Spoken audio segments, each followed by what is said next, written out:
Welcome to the Credit Coach Chronicles podcast. I'm your host, Chaz the Credit Coach. And in this episode, we're talking about the second thing you need to do in order to position yourself to start getting approved for anything you apply for, even if you don't have credit history. This is the series that's going on for the next 7 weeks. Well, now for the next 5 weeks, because this is the second part. All right.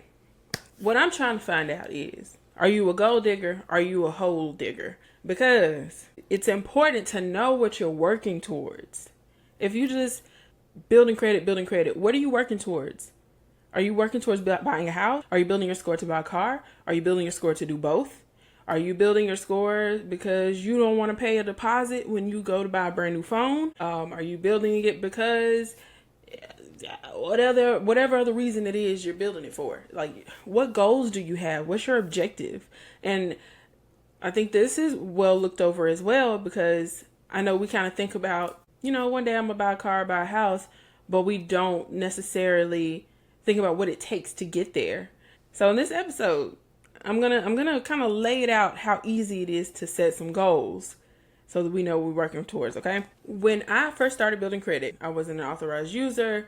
I didn't even know what that was back then. I didn't even know that was a thing. I graduated college. The day of graduation, I got a phone call from a personal finance company telling me I got the job. So that Monday, I was there starting to work, or it was either that Monday or the following Monday, because I graduated on a Friday. Anyway, got the job, and one of the what is it? What's the word I'm looking for? One of the preliminary steps that they take in their process of hiring someone is, after the interview, they will do a credit check. And if you got crappy credit, you're not getting that job. Lucky for me, I didn't have any credit, so I got the job. I started working there after a few months. I was driving a little hoopty. Her name was Betty. It was a red 2000 Sunfire Pontiac. Had no air. I had air in the wintertime and heat in the summertime. So I was either always hot or always cold. And I didn't have a horn either. So it was literally just like a $1,500 cash card that I got to get me from A to B. Is it A to B or A to Z? A to B. Yeah. So now that I have this job, I was commuting back and forth like 40 to 45 minutes every day, Monday through Friday, to get to this job. And it was like, I need a new car. So we went to look for a car and everything. Now, mind you, I had no credit at all. I didn't even anticipate having to get a new car. So I didn't build credit or anything. The only reason, and I ended up putting money down because I wanted to lower my notes. My dad ended up signing with me. He was actually the applicant, and I was on there as a co-applicant, not a co-signer, co-applicant, because I didn't even qualify to be a co-signer. And if you don't know the difference between those, that's part of your learn the basics that we talked about in the last episode. So add that to your list to find out. So my dad co-signed with me, got the car, and boom, I was off to building credit. About a month later, I was like, looking into this credit stuff, like, is it smart for me? Is it wise for me to go ahead and apply for maybe a credit card or something? And I ended up, this had to be Holy Spirit guiding me, because I really don't even remember like Googling what credit card should I go with or XYZ. I don't know. I don't know how it happened. It just happened. I ended up contacting my bank. I applied through them. It was Bancorp South back then. It's Cadence now. And they extended me my first credit card. I had $1,000 limit. To this day, I have $1,000 limit. They are terrible with giving credit limit raises. I'm starting to find that out. But I don't really use that card. It was key point. Thank you, Holy Spirit, for reminding me. Key point here. You want to establish your credit. If you haven't established credit already, the first thing you want to apply for is a credit card. One that you're going to keep open no matter what. Never close that credit card. Because what that does, if you've already done part one of how to get approved for anything, we talked about learning the basics. And part of the learning the basics is the 5 components of a credit score. That component, length of credit history, that's why you need to keep that credit card open, because that's what's establishing your credit. If you close the very thing that establishes your credit, whether you pay it off or you close it, it's going to drop your score, because now I have over, I think, how old am I? I have about 10 years of credit history. all because of that one credit card I opened right after I bought my car. So it was like a month apart. So even though I paid that car off, I still had a credit card that was establishing that credit history. If I were to close that card today, I didn't apply for my next thing to like maybe a year and a half later. But if I were to close that credit card today, that would take off like a year and a half of my credit history, which will ultimately bring my score down. Because length of credit history is a part of your credit score. So knowing these things will help you. But if you don't know these things, it's going to hurt you. Because I guarantee somebody who's listening to this right now has closed out a credit card before. Paid it off. Oh, I don't use it. I'm just close it.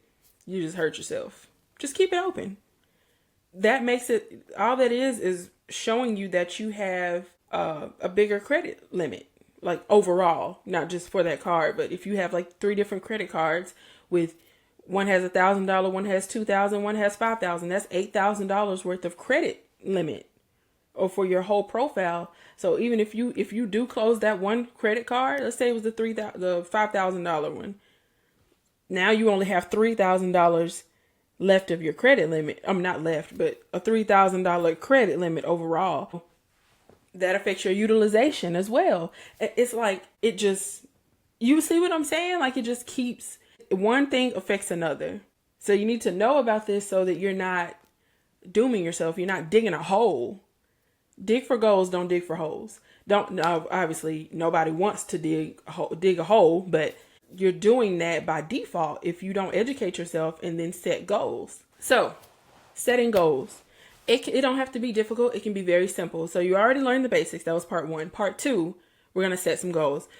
Let's say the girl that I talked about in the previous podcast episode where she wanted to purchase a car. She had like a 720 or 730 credit score, but she and her mom were saying that she did some kind of credit booster, and that's over time that got her score up, and that's the only thing she has on her credit. Automatically, I can identify that she has a buying power problem, which means that there's nothing on her credit with a limit or even a payment schedule or something, installment loan, credit card, something to show that she's capable of paying this money back. It just shows that she paid $25 a month for a trade line to report positively on her credit. I don't know if she can afford a car or not. All I know is she can pay $25 to pay for a trade line to report it's positive. So her goal should be to establish buying power. How do you do that? How do I establish buying power if I don't have any buying power, but I have a good credit score? Like, who's going to lend to me? I got you. I got you. I told y'all I'm giving you everything. What you do, or what she would do in this case, is she is going to, of course, educate herself first. That's always number 1. Number 2, she already set her goal of building some buying power. How do you do that is with credit. I always say credit card. Ain't that what I just said earlier? Establish it with a credit card. It can be secured. I wouldn't suggest it being authorized user if you're planning on keeping it open for a long time, because that's only going to be at whoever the owner of that card, that's going to be at their discretion. If they close that card, that's going to affect her credit as well, because I think, you know what, I'm going to scratch that because I don't know that for sure if it'll take off. Yeah, it will. It will affect it. Anyway, I had to make sure I wasn't giving y'all no wrong information. So, a secured credit card is cool, but the only thing with that is if you're not planning on keeping that secured card open, then you're kind of defeating the purpose because you want to establish length of credit as well. The only way I would suggest doing a secured credit card, if you're not going to keep it open, is get the secured credit card, build credit for a few months, and then apply for a credit card that isn't secured. That way, when you close that secured credit card, you already have another credit card open that's not secured, an unsecured credit card. So secured credit card versus unsecured credit card, that's part of your learn the basics. But I'll give you a little bit now. Secured credit card, you're basically just borrowing for yourself. You use your money and say $500. You pay the bank $500 to put on this card, and now you're using that money. When you close that card, that's what makes it secured, your own money. When you close that card, you get that money back. That was your deposit. You get that money back. So it's kind of like a cool little savings while you're building your credit. That's much better than a credit booster can ever be. So then if you get an unsecured credit card, which means the bank is giving you, they're trusting you with, let's say, $1,000. Hey, we're going to give you $1,000. Use this card as much as, as much as your limit will allow you to, or whatever you need to use it for. And you're not supplying a deposit. You're not giving them a deposit, and it's not coming from your money. It's the bank's money. So that's the difference between secured and unsecured. So if you do close that unsecured card, you have the unsecured card to back it up as far as the history goes. As long as it's kind of I would tell you to keep it within a certain window. Don't keep it a year apart. Just, keep it open 3 to 6 months and then get a new credit card. That way it's at least within the same year, and then you should be safe. That's all she really has to do to start getting her credit established and establishing some buying power. She would keep that open 3 to 6 months. Yes, that would prolong her getting a car unless she wants to get someone to co-sign with her with a better credit score. This stuff takes time. When you don't do your due diligence in the first place, in the beginning, before you're ready to apply for something, you're gonna pay the consequences when it's time to buy it. Have she prepared herself before getting ready to buy a car? Let's say 6 months in advance. She would have known to prepare herself within those 6 months. And then when she was ready to purchase, she'd be good. Like I said in the first part, in my previous episode, I said, learning the basics of credit can literally save you, or save your credit, not save you. Jesus saved you. Anyway, you want to learn the basics, and then you want to set a goal. And then I can't get too ahead of myself because it's going to go into part 3. Into thing number 3 you need to do. So I'm going to stick to my script. I'm going to stick to my outline of what I'm supposed to be telling you today. Set the goal. Learn the basics. Set the goal. Easy, right?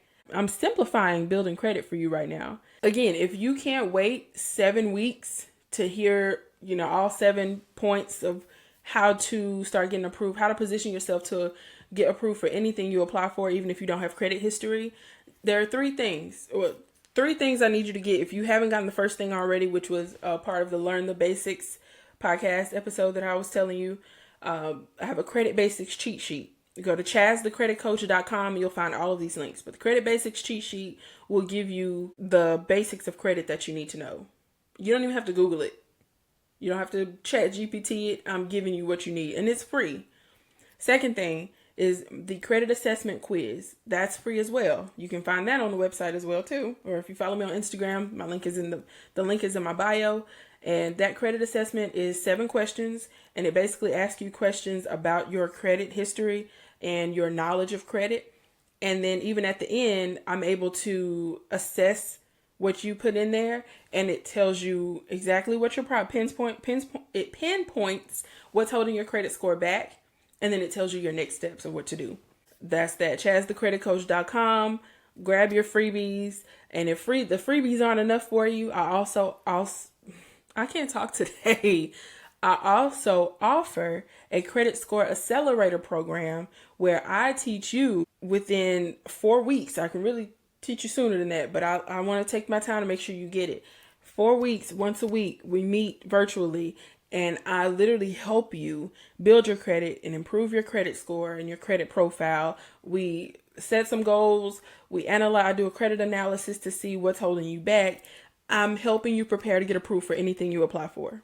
By the end of this program, you will know exactly what it takes to get to the point where if you want to apply for that, okay, I know what it takes to get there. I'm going to apply for it. Boom, you get approved. That easy. I appreciate you listening. Follow me, connect with me on Instagram. Any questions, comments, concerns, feedback, all of that, message me, DM me, hop in my Facebook group, whatever it takes. Let's talk. Let me know what else you guys want to hear about next month. I'm excited to bring this information to you, and I really hope you got something out of this. When you do connect with me on social media, don't be shy. You can send me a message, say, hey, I'm here from the podcast, whatever. I'm very outgoing. I'm not one of the people that's like, why are you in my DMs? Come get in my DMs. Don't be on that funny stuff, but come get in my DMs. See you guys next week. I can't wait to bring you part 3 to how to get approved for anything, even if you don't have any credit. Tell a friend. Chaz the Credit Coach is teaching the credit game and teaching you how to master the credit system. I'll talk to you next week. See you later.